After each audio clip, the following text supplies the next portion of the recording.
जय Hind, Vande Mataram. Study and learning world में आप सभी का स्वागत है। आज की क्लास में हम डिस्कस करने जा रहे हैं यूपी ट्रिपल एससी पेट भारत की कुछ महत्वपूर्ण नदियों के बारे में, मेजर रिवर्स ऑफ इंडिया। तो भारत के कुछ महत्वपूर्ण नदियों के बारे में हम डिस्कस करेंगे इस क्लास में, जो कि यूपी ट्रिपल एससी पेट के एग्जाम के लिए बहुत ही महत्वपूर्ण है। यहाँ से कुछ न कुछ क्वेश्चन जरूर बनते हैं। तो चलिए देखते हैं आज के पहले प्रश्न को, जो रहा स्क्रीन पर आप सभी के सामने। सोन और नर्मदा नदी निकलती है। तो सोन और नर्मदा नदी जो निकलती हैं वह निकलती हैं अमरकंटक से। इस प्रश्न का जो सही आंसर होगा ऑप्शन नंबर बी होगा। तो अगले प्रश्न को देखने से पहले हम आप सभी को कुछ चीजें बता दें सोन नदी के बारे में। तो सोन नदी जो है मध्य प्रदेश में स्थित अमरकंटक से निकलती है, जो कि पटना के पश्चिम में गंगा के दाहिने तट पर जाकर के मिल जाती है। और इसके क्या होते हैं कि सोन नदी के जो रेत में सोने के कण पाए जाते हैं, इसलिए इसको स्वर्ण नदी भी कहा जाता है। आप ध्यान दीजिएगा, अगर आपसे एग्जाम में पूछ ले कि स्वर्ण नदी किस नदी को कहा जाता है, तो स्वर्ण नदी सोन नदी को कहा जाता है। यह जो है 780 किमी लंबी नदी है, 780 किलोमीटर लंबी नदी है, जिसको स्वर्ण नदी के नाम से भी जाना जाता है, क्योंकि इसके रेत में सोने के कण पाए जाते हैं। और सोन नदी की जो सहायक नदी है वह है कनहर, रिहंद व उत्तरी कोयल। यह तीन इसकी सहायक नदियां हैं। और बात करें अगर नर्मदा नदी की अगर बात करें, तो नर्मदा नदी जो है यह भी अमरकंटक से निकलता है। छत्तीसगढ़ इसका जो उद्गम होता है छत्तीसगढ़ में स्थित जो है मैकाल पर्वत श्रेणी, जो कि अमरकंटक का ही हिस्सा है। तो सोन जो है अमरकंटक के मध्य प्रदेश के हिस्से से निकलता है, लेकिन जो नर्मदा नदी है यह मैकाल पर्वत श्रेणी अमरकंटक पठार के छत्तीसगढ़ के हिस्से से निकलती है, जो कि 1312 किलोमीटर लंबी दूरी तय करती है। यह सबसे ज्यादा मध्य प्रदेश में, गुजरात में, उसके बाद थोड़ा सा महाराष्ट्र में प्रवाहित होती है। उसके बाद जाकर यह अरब सागर में गिर जाती है। अगर नर्मदा नदी की बात करें तो यह विंध्याचल पर्वत के दक्षिण और सतपुड़ा जो श्रेणियां हैं, जो सतपुड़ा की पहाड़ियां हैं, उसके मध्य से दोनों की बहती हैं। और यह जबलपुर के निकट भेड़ा घाट की संगमरमर की चट्टानों की जो संगमरमर की चट्टान है, वहां से कंदरा और कपिलधारा, जिसे धुआंधार जलप्रपात के नाम से भी जाना जाता है, कपिलधारा जलप्रपात वहां पे बनाती है। और यह लास्ट में क्या होता है कि खंभात की खाड़ी में जाकर गिर जाती है। इसको ज्वार नदमुख भी कहते हैं, क्योंकि यह जो है डेल्टा नहीं बनाती है। यह डेल्टा न बनाने वाली नदी है, जो कि भ्रंश घाटी से प्रवाहित होती है। कौन सी? नर्मदा नदी जो है भ्रंश घाटी से प्रवाहित होती है और यह डेल्टा नहीं बनाती है, जिसके कारण इसको ज्वार नदमुख भी कहा जाता है। नर्मदा नदी की जो सहायक नदियां हैं वह है तवा, बरनेर, बैड्यार, दूधी, हिरन, बरना, कोनार, माचक। ये सभी जो है नर्मदा नदी की सहायक नदी है। अगले प्रश्न को देखते हैं। निम्न नदियों में से सबसे अधिक पथ परिवर्तन किया है। तो सबसे अधिक जो पथ परिवर्तन किया है वह होता है कोसी नदी। कोसी नदी जो है, इस प्रश्न का सही आंसर हो जाएगा कोसी नदी जो है सबसे अधिक पथ परिवर्तन करती है। आप सभी को बता दें कि कोसी जो है यह गंगा की सबसे बड़ी सहायक नदियों में से एक है। जो पूर्ववर्ती नदी, जो इसको क्या है, एक पूर्ववर्ती नदी भी कहा जाता है। और यह 7 नदियों से मिलकर बनती है, जिसकी मुख्य धारा होती है अरुण जो है इसकी मुख्य धारा है। यह एवरेस्ट पर्वत के उत्तर तिब्बत के फुंगचू से निकलती है, तिब्बत से निकलती है, और इसको बिहार का शोक भी कहा जाता है। और सप्तकोसी के नाम से भी जाना जाता है, जिसको या कोसी नदी को सप्तकोसी, क्योंकि हमने आपको अभी बताया कि 7 नदियों से मिलकर बनता है, तो इसको सप्तकोशी नदी भी कहा जाता है। इसकी जो लंबाई है 730 किलोमीटर लंबी है और यह बिहार का शोक कहा जाता है और सबसे अधिक मार्ग बदलने वाली नदी यही होती है, कोशी नदी। नेक्स्ट क्वेश्चन, सिंधु नदी का उद्गम स्थान है। तो सिंधु नदी का जो उद्गम स्थान माना जाता है वह है तिब्बत की मानसरोवर। तिब्बत का मानसरोवर जो है इसका उद्गम माना जाता है, जो कि कहां पे है, कैलाश पर्वतमाला में है। कैलाश पर्वतमाला में, इस प्रश्न का जो सही आंसर होगा कैलाश पर्वतमाला में जो तिब्बत का मानसरोवर स्थित है। और सिंधु नदी की जो सहायक नदियां हैं वह है झेलम, चेनाब, रावी, ब्यास और सतलज। इसी कारण इस नदी को भी पंचनद भी कहा जाता है। सिंधु नदी को पंचनद भी कहा जाता है।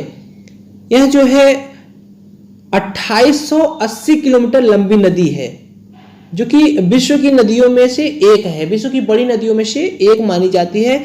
और इसकी लंबाई जो भारत में अगर बात करें तो लगभग 1114 किलोमीटर की लंबाई भारत में तय करती है। तो नेक्स्ट क्वेश्चन देखते हैं, भागीरथी और अलकनंदा नदी। भागीरथी और अलकनंदा नदी का संगम कहां पर होता है? तो इस प्रश्न का सही आंसर होगा देवप्रयाग, जो कि ऑप्शन नंबर ए इस प्रश्न का सही हो जाएगा। अब आपको बता दें कि जो गंगा नदी है वो भागीरथी और अलकनंदा नदी का सम्मिलित रूप है। सम्मिलित रूप है जो कि देवप्रयाग के निकट से गंगा कहलाती है। तो नेक्स्ट क्वेश्चन देखते हैं, बैनगंगा और पैनगंगा किसकी सहायक नदी है? बैनगंगा और पैनगंगा किसकी सहायक नदी है? तो इस प्रश्न का जो सही आंसर होगा ऑप्शन नंबर जाएगा ए के साथ में गोदावरी। अब बात करें अगर गोदावरी की, तो गोदावरी के बारे में आपको बता दें कि यह प्रायद्वीपीय भारत की सबसे लंबी नदी है। प्रायद्वीपीय भारत की सबसे लंबी नदी है जिसकी कुल लंबाई है 1465 किलोमीटर। यह दक्षिण भारत की सबसे लंबी नदी और भारत की दूसरी सबसे बड़ी नदी है। और प्रायद्वीपीय बात किया जाए तो प्रायद्वीपीय भारत की सबसे लंबी नदी है। यह जो है महाराष्ट्र में सबसे ज्यादा बहती है, उसके बाद आंध्र प्रदेश में, फिर मध्य प्रदेश में बहती है। इसका जो उद्गम स्थान माना जाता है वह माना जाता है त्रयंबकेश्वर पर्वत। त्रयंबकेश्वर पर्वत माना जाता है। तो सहायक नदियों में भी आपको बताया गया कि वैनगंगा और पैनगंगा जो है, वैनगंगा और पैनगंगा की सहायक नदी है। तो इसके साथ साथ पूर्णा, वर्धा, इंद्रावती और मंजीरा भी इसकी सहायक नदी हैं। और यह जो है गोदावरी नदी जो है बंगाल की खाड़ी में जाकर के मिल जाती है। तो नेक्स्ट क्वेश्चन, भारत की सबसे लंबी नदी जिसका उद्गम तथा मुहाना दोनों भारतीय क्षेत्र में स्थित है। तो इस प्रश्न का जो सही आंसर होगा ऑप्शन नंबर बी के साथ में जाएगा गोदावरी। गोदावरी ही वो नदी है जो भारत में उद्गम हुई है और भारत में ही बहती है और भारत में ही जाकर के खत्म हो जाती है। जबकि गंगा की अगर बात करें तो गंगा जो है भारत में उद्गम जरूर होता है लेकिन बांग्लादेश में जाकर के तब यह बंगाल की खाड़ी में गिरता है। तो इस नेक्स्ट क्वेश्चन को देखते हैं, कावेरी नदी का उद्गम स्थल। तो कावेरी नदी का जो उद्गम स्थल है यह कर्नाटक के ब्रह्मगिरी पहाड़ियों से निकलती है। कर्नाटक के ब्रह्मगिरी पर्वत जो है, ऑप्शन नंबर सी इस प्रश्न का सही होगा, जो कर्नाटक के ब्रह्मगिरी पर्वत से निकलती है। यह केरल, कर्नाटक और तमिलनाडु, सबसे ज्यादा यह तमिलनाडु में, फिर कर्नाटक में और उसके बाद केरल में बहती है। और इसकी जो सहायक नदियां हैं कावेरी की वह हेमावती, लोकापावनी, सिमसा, अर्कवती तथा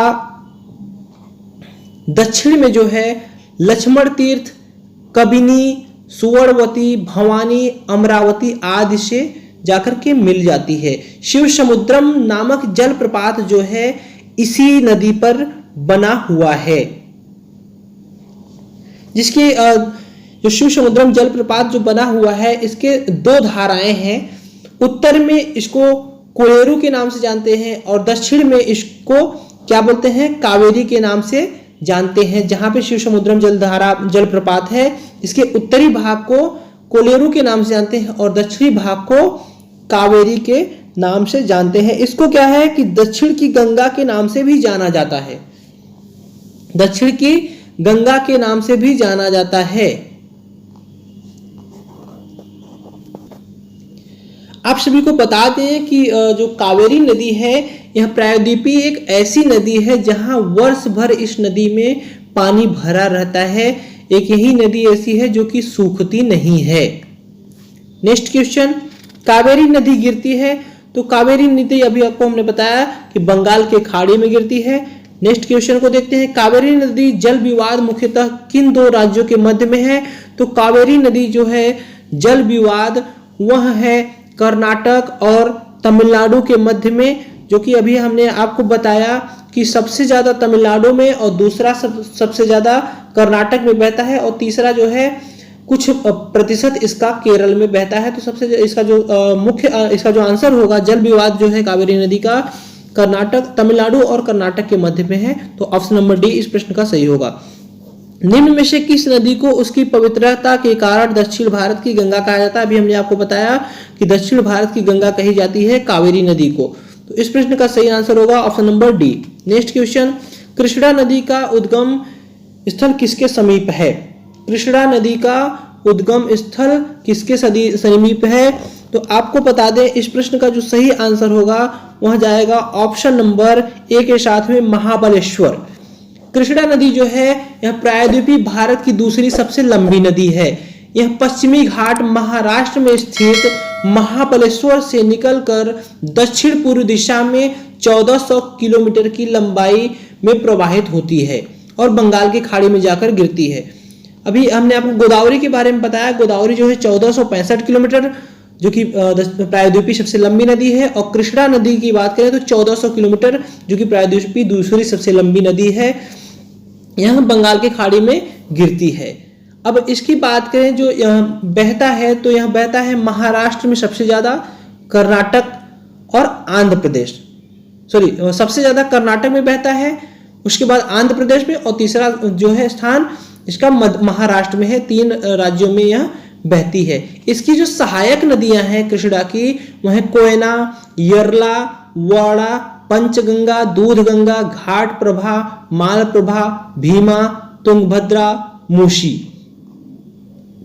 और तुंगभद्रा की एक सहायक नदी है जिसे हगरी कहते हैं। हगरी को वेदावती के नाम से भी जाना जाता है। जल विद्युत परियोजनाओं की दृष्टि से इन नदियों का बहुत महत्व है, और कृष्णा नदी पर ही एक बांध बना हुआ है जिसको अर्जुन सागर बांध के नाम से जाना जाता है। नेक्स्ट क्वेश्चन, अजमेर निम्नलिखित में से किस नदी पर स्थित है? तो अजमेर जो है स्थित है वह है लूड़ी नदी, लूड़ी नदी के किनारे पर स्थित है।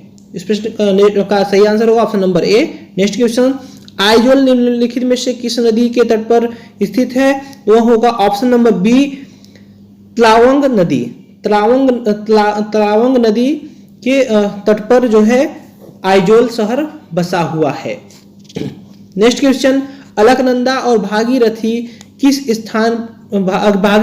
स्थान में संगम करती हैं और फिर सम्मिलित जलधारा गंगा नदी के नाम से आगे प्रवाहित होती है? तो अभी हमने आपको पिछले क्वेश्चन में बताया कि अलकनंदा और भागीरथी की सम्मिलित जलधारा को गंगा के नाम से जानते हैं, वह देवप्रयाग में मिलती हैं। देवप्रयाग के आगे के हिस्सा को गंगा के नाम से हम जानते हैं। तो उत्तर इस प्रश्न का होगा ऑप्शन नंबर ए, देवप्रयाग।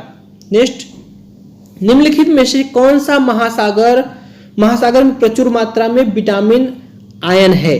तो जो विटामिन होता है महासागरों में प्रचुर मात्रा में पाया जाता है, वह पाया जाता है option number A, chlorine. Next question, Panchganga Dudhganga किसकी सहायक नदी है? अभी हमने आपको बताया कि पंचगंगा दूधगंगा कृष्णा की सहायक नदियां हैं। तो ऑप्शन नंबर ए इस प्रश्न का सही होगा। नेक्स्ट क्वेश्चन, इंडो ब्रह्मा है एक पौराणिक नदी। इंडो ब्रह्मा है क्या है? एक पौराणिक नदी जो कि कहां बहती है? उड़ीसा में, जो कि उड़ीसा में बहती है। यह एक पौराणिक नदी है। नेक्स्ट क्वेश्चन देखते हैं। इस प्रश्न का जो सही आंसर होगा ऑप्शन नंबर ए के साथ में जाएगा, एक पौराणिक नदी है। नेक्स्ट क्वेश्चन, दामोदर नदी निकलती है। दामोदर नदी निकलती है, तो दामोदर नदी जो निकलती है वह निकलती है छोटा नागपुर पठार से। तो इस प्रश्न का सही आंसर होगा ऑप्शन नंबर बी, छोटा नागपुर पठार, जो कि छत्तीसगढ़ में स्थित है। छोटा नागपुर पठार कहां पर स्थित है? छत्तीसगढ़ में स्थित है। सॉरी, छत्तीसगढ़, झारखंड में स्थित है। जो दामोदर नदी निकलती है, छोटा नागपुर पठार, झारखंड में भ्रंश घाटी से प्रवाहित होने वाली नदी है। यह कहां है? झारखंड में, और यह आसनसोल के समीप पश्चिम बंगाल डेल्टा मैदान में प्रवेश करती है। और अंत में क्या होता है? रूपनारायण नदी के जल को ग्रहण करती हुई कहां पे मिल जाती है? हुगली नदी, जिसे पश्चिम बंगाल में गंगा को हुगली नदी के नाम से जाना जाता है। इसकी जो कुल लंबाई है दामोदर नदी की, वह है 451 मील। इसको बंगाल का शोक कहा जाता है। इसको क्या कहा जाता है? बंगाल का शोक कहा जाता है। इसकी जो सहायक नदियां हैं बराकर, जमुनिया, बरकी हैं। छोटा नागपुर पठार जो है झारखंड में स्थित है। झारखंड में जो है यह है, झारखंड से निकलती है दामोदर, छोटा नागपुर पठार से, झारखंड में भ्रंश घाटी से। नेक्स्ट क्वेश्चन, निम्नलिखित में से कौन भूमिबंधित नदी है? तो जो भूमिबंधित नदी है वह है ऑप्शन नंबर सी, लूड़ी। लूड़ी जो है, लूड़ी नदी की अगर हम बात करें तो लूड़ी नदी जो निकलती है वह राजस्थान के अजमेर जिले के दक्षिण पश्चिम में अरावली श्रेणी से निकलती है। अरावली श्रेणी से निकलती है और लगभग यह 320 किलोमीटर की लंबाई में चलती है और कच्छ के रण में विलुप्त हो जाती है। इसकी जो सहायक नदियां हैं सरस्वती, जवाई, सूखड़ी, लीमड़ी, मीठड़ी आदि हैं। अब बात करें अगर जो सरस्वती नदी की, तो सरस्वती नदी का जो उद्गम माना जाता है वह पुष्कर झील से माना जाता है। सरस्वती नदी की अगर बात करें तो जो प्रामाणिकता सिद्ध करती है वह 6 मई 2015 को हरियाणा के यमुनानगर जिले में मुगलवाली गांव में खुदाई के दौरान जल की धारा फूटने से प्राचीन सरस्वती नदी के अस्तित्व से जुड़ी तमाम जो प्रामाणिकताएं मिलती हैं वह सिद्ध हो जाती हैं। तो देखते हैं नेक्स्ट क्वेश्चन, विश्व का बृहत्तम डेल्टा निर्मित होता है, तो वह कहां पर निर्मित होता है? गंगा एवं ब्रह्मपुत्र द्वारा निर्मित होता है। सबसे बड़ा जो विश्व का डेल्टा निर्मित होता है गंगा और ब्रह्मपुत्र द्वारा निर्मित होता है। तो गंगा नदी के बारे में हम आपको थोड़ी सी जानकारी दे दें तो गंगा नदी जो है भागीरथी और अलकनंदा नदी की सम्मिलित जलधारा है, जो कि देवप्रयाग के निकट मिलकर के गंगा कहलाती हैं। और गंगा, इनका जो मुख्य स्रोत है उत्तराखंड में स्थित गंगोत्री हिमनद से निकलती है, हरिद्वार के निकट मैदानी भाग में प्रवेश करती हैं और इनके जो दाहिने भाग में यमुना नदी आकर के मिलती हैं प्रयागराज में मिलती हैं और आगे बढ़ने पर गंगा नदी में आकर के सोन नदी मिलती हैं। उसके बाद दामोदर नदी जो छोटा नागपुर पठार से निकलती है वह आकर के आगे मिलती हैं। पुनपुन, टोंस आदि जैसी छोटी नदियां भी आकर के गंगा के दाहिने हिस्से में मिल जाती हैं। गंगा के बाएं तट में जो सहायक नदियां हैं वह हैं जो कि पश्चिम से पूर्व की ओर बहती हैं, रामगंगा, गोमती, घाघरा, गंडक, कोसी, बूढ़ी गंडक जिसे बोलते हैं, बूढ़ी गंडक एक है नदी, बागमती, महानंदा जो कि आदि है गंगा के बाएं हिस्से में आकर के मिलती हैं, जबकि यमुना, सोन, पुनपुन, टोंस ये सब दाहिने हिस्से में आकर के मिलती हैं। अब बात करें कि गंगा की जो सबसे अधिक लंबाई जो तय करती हैं वो उत्तर प्रदेश में सबसे ज्यादा लंबाई गंगा तय करती हैं और इनकी जो टोटल लंबाई की अगर बात करें तो 2525 किलोमीटर की लंबाई तय करने वाली भारत की सबसे लंबी नदी है गंगा। और इनको जो है पश्चिम बंगाल में हुगली के नाम से जाना जाता है और यहाँ जो बांग्लादेश में प्रवेश करती हैं तो बांग्लादेश में पद्मा के नाम से जाना जाता है। भागीरथी और हुगली के नाम से इनकी जो पूरा जो इनको संयुक्त नाम इनको बोला जाता है, तो भागीरथी हुगली के नाम से भी यह जानी जाती हैं।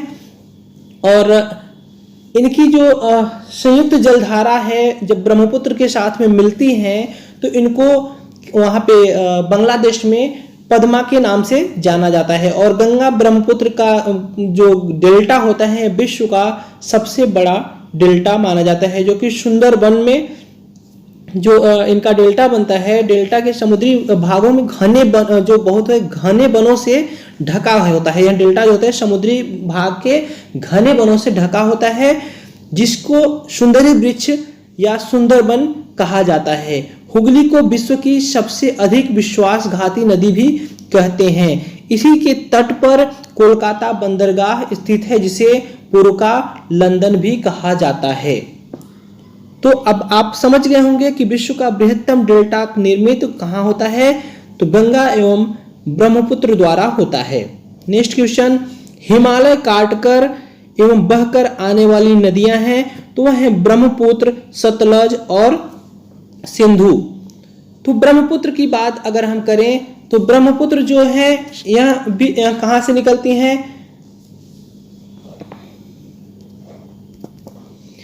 तो ब्रह्मपुत्र इस प्रश्न का पहले आपको सही आंसर जो है ऑप्शन नंबर बी के साथ में जाएगा। तो ब्रह्मपुत्र जो है यह निकलता है मानसरोवर झील से, तिब्बत के मानसरोवर झील, जो कि कहां पर है, अभी आपको हमने बताया कि कैलाश पर्वत श्रेणी में आता है। तो तिब्बत के मानसरोवर झील से यह निकलता है, जो कि कुल इसकी लंबाई तय करती है 2900 किलोमीटर की। विश्व की सबसे लंबी नदियों में से एक इसको माना जाता है। यह तिब्बत, भारत, बांग्लादेश से होते हुए आकर के बंगाल के खाड़ी में गिरती है। भारत में जो इसका विस्तार अगर देखा जाए तो यह लगभग 1346 किलोमीटर की लंबाई तय करती है भारत में। और इसको जो है ब्रह्मपुत्र को सांगपो के नाम से जाना जाता है तिब्बत में। यहाँ पे तिब्बत में इसको सांगपो के नाम से जाना जाता है। फिर यही नदी जो है तिब्बत से जब आती है अपने अरुणाचल प्रदेश में प्रवेश करती है, तो अरुणाचल प्रदेश में इसको दिहौक के नाम से जाना जाता है। और असम में इस नदी को ब्रह्मपुत्र के नाम से जाना जाता है। फिर यह नदी जब बांग्लादेश में प्रवेश करती है तो इसको जमुना के नाम से जाना जाता है। और फिर ब्रह्मपुत्र में तीस्ता नदियां आकर मिलकर अंत में पद्मा गंगा में मिल जाती हैं। पद्मा, जिसको बांग्लादेश में पद्मा के नाम से जाना जाता है गंगा को, तो गंगा में आकर मिल जाती हैं। मेघना की मुख्य धारा उसके बाद मेघना की मुख्य धारा जो है बराक नदी का उद्भव मणिपुर की पहाड़ियों से होता है। यह जो है नदियां मिलकर लास्ट में बंगाल की खाड़ी में गिर जाती हैं। और सतलज की अगर हम बात करें तो सतलज नदी का भी जो विस्तार है, सतलज नदी जो निकलती हैं, यह भी वहीं से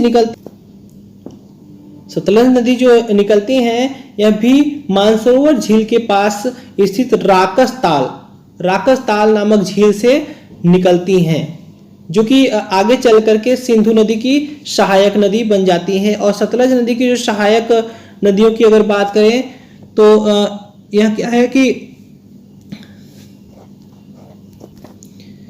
सतलज नदी की जो सहायक नदियों की अगर बात करें तो स्पीति नदी जो है इसकी एक सहायक नदी है। और इसी नदी पर भाखड़ा नागल बांध बनाया गया है, जिसकी इस सतलज नदी की कुल लंबाई की अगर बात करें तो यह 1050 किलोमीटर लंबी है, जो कि अभी हमने आपको बताया कि सिंधु नदी में आकर के मिल जाती है, तो सिंधु नदी की सहायक नदी होती है। और सिंधु नदी की अगर हम बात करें तो सिंधु नदी जो है, सिंधु नदी की सबसे पहले बता दें सिंधु नदी की सहायक नदियों के बारे में, तो जो है झेलम, चेनाब, रावी, ब्यास, सतलज आदि जो हैं सिंधु की सहायक नदियां हैं। और सिंधु जो है निकलने का अगर सिंधु की बात करें तो सिंधु का जो विस्तार हुआ है यह भी कहां से हुआ है, तो यह भी मानसरोवर झील से ही हुआ है। तिब्बत के मानसरोवर झील से ही निकली हुई है सिंधु नदी, जो कि भारत से होते हुए पाकिस्तान में चली जाती हैं।